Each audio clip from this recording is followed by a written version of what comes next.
AI just passed a human test meant to keep it out.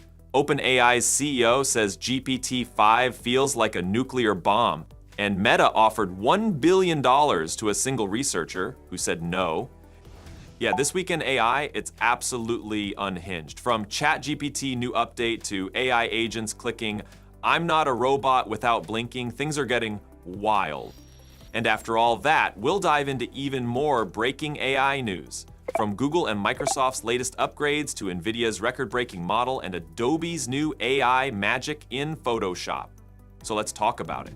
All right, let's kick off with the one that affects the most people right now, ChatGPT's brand new study mode. If you've ever used the chatbot for homework, studying, or even prepping for an exam, you already know how tempting it is to just get a full answer instantly. Ask it about Bayes' theorem and it'll just hand over a polished explanation or even write your full assignment for you, no questions asked. Which sounds helpful, but if you're trying to learn, it kind of defeats the purpose. Study mode changes that completely. Now, instead of just giving answers, ChatGPT actually walks you through concepts step by step, like a real tutor that doesn't sleep, doesn't judge, and never runs out of patience. It starts by asking you what you're trying to learn, how much you already know, and then it tailors the explanation to match your level. So if you're struggling with a topic like sinusoidal positional encodings or discrete math, it's not just dumping code or definitions at you, it's explaining them in a structured, layered way, while also throwing in some self-check questions, hints, and prompts to make sure the info sticks. It even adapts based on your past conversations, so if you've been working on the same subject for a while, it remembers and builds on that. And it's not just answering questions, it's actively guiding the learning process. Think Socratic questions, breakdowns of complex ideas into manageable chunks, and feedback designed to help you reflect as you go. Honestly, the structure feels like a mini course. And this isn't just AI guessing at what might help. OpenAI built it with input from teachers, scientists, and pedagogy experts to make sure it aligns with actual learning science, stuff like metacognition, cognitive load management, and curiosity building. Now, this isn't just about making students smarter. It's also OpenAI's response to a rising problem. Last year alone, United Kingdom universities reported nearly 7,000 confirmed cheating cases tied to AI tools. That's more than 5 per 1,000 students. Just a year earlier, that number was closer to 1.6. So yeah, it's exploding. And considering over a third of college-aged adults in the United States are already using ChatGPT and a quarter of the messages it handles involve school or tutoring, it's a pretty obvious pressure point. But even OpenAI admits this won't stop cheating entirely. Students can still ignore study mode and just ask for full essays. That's why they're saying this needs to be part of a broader industry-wide shift. Schools rethinking how they assess students and maybe even building in AI awareness into their testing systems. Basically, they're trying to set the tone for what responsible AI use in education looks like. And honestly, it's long overdue. One college student, Maggie Wang, said she used study mode to finally wrap her head around sinusoidal positional encodings, a concept she'd failed to understand multiple times before. After a 3-hour session, she finally got it. She compared it to a tutor who never gets tired, and that's pretty much the vibe study mode is going for. Now let's jump into something that feels straight out of a satirical Black Mirror episode. ChatGPT's agent clicking, "I am not a robot."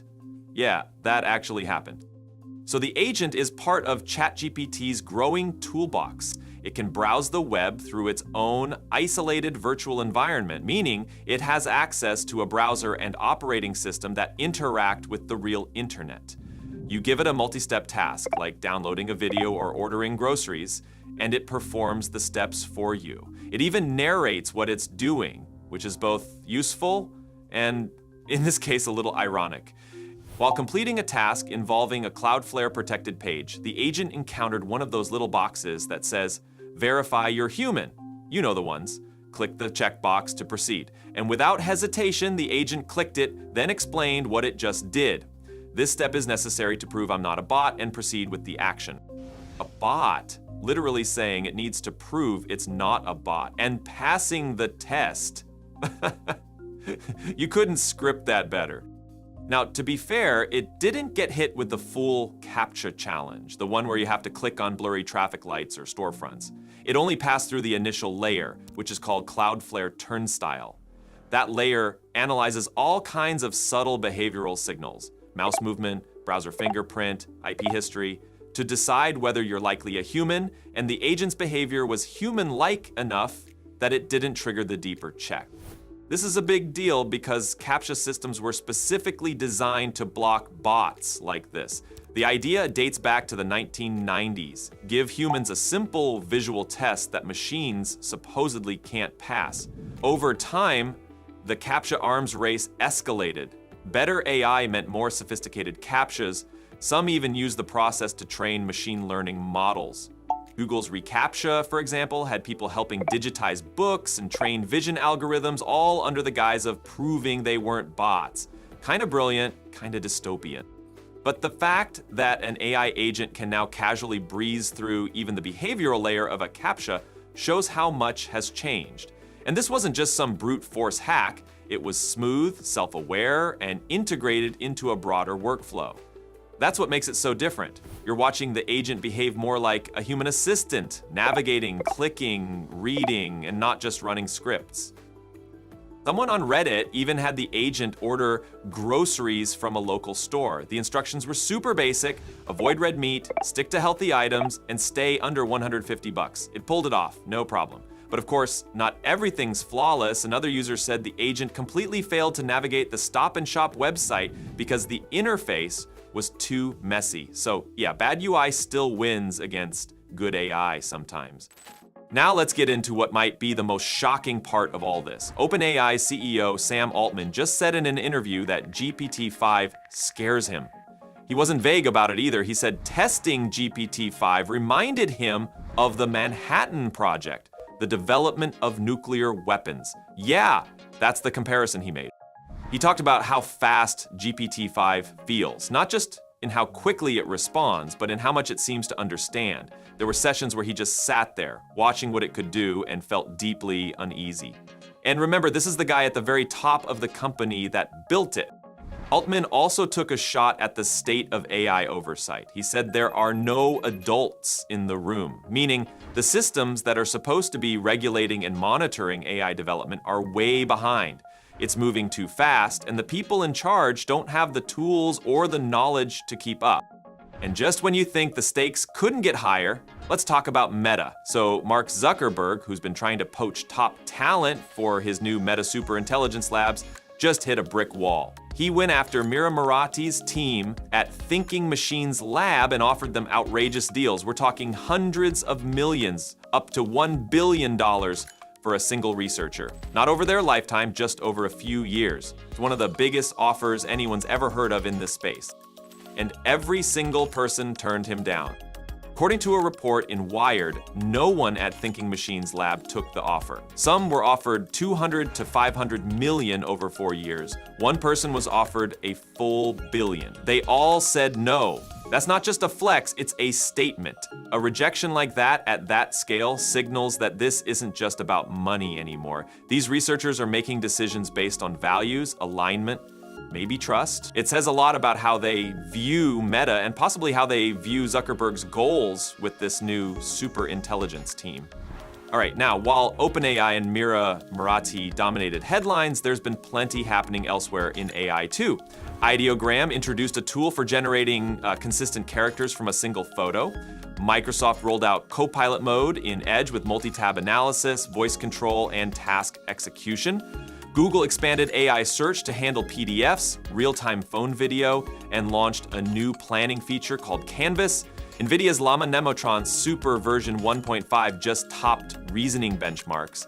And Adobe upgraded Photoshop with smarter blending, upscaling, and object removal tools.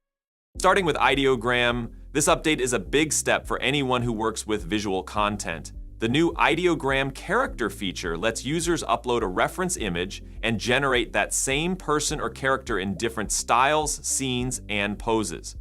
It's not just another face generator. It's built for consistency, which means the face, hairstyle, and even lighting can stay locked across multiple outputs. For creators working on comics, virtual avatars, or personal brand visuals, that kind of stability is a game changer.